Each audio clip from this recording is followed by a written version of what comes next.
As always, keeping an eye on your money tonight, more than 20% of the price of a new home comes from regulations. And recently, the state cut some of those regulations, but how do builders and cities keep safety in mind while keeping those costs down? Yeah, Krista McPeak shares the issues at play and one common solution.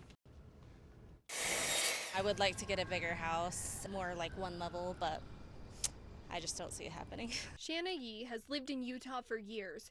She bought her home here a while ago, but now she feels she has nowhere to turn. There's nothing I could afford right now on my own. I'm a single income.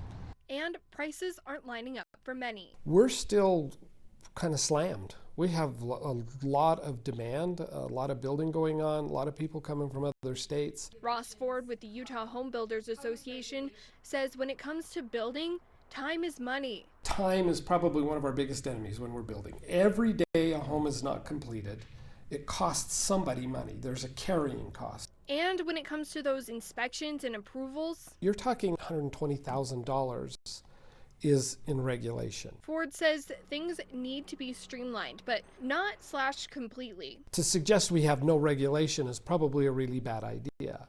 But maybe there's some middle ground there. Maybe there's some we can reduce and say, okay, we'll get to where we're having that oversight and building good homes. In Spanish Fork, during a building boom, they seem to have found a system that works. Now we have a lot of different styles of housing. We have multifamily housing, we have townhomes, we have condominiums, we have apartment complexes. Mayor Mike Mendenhall is proud of the thriving communities that house city employees themselves. What are you doing specifically here in Spanish Fork to manage the growth and the housing affordability? We do respond to builders in a very prompt fashion here in Spanish Fork. We have next day inspections.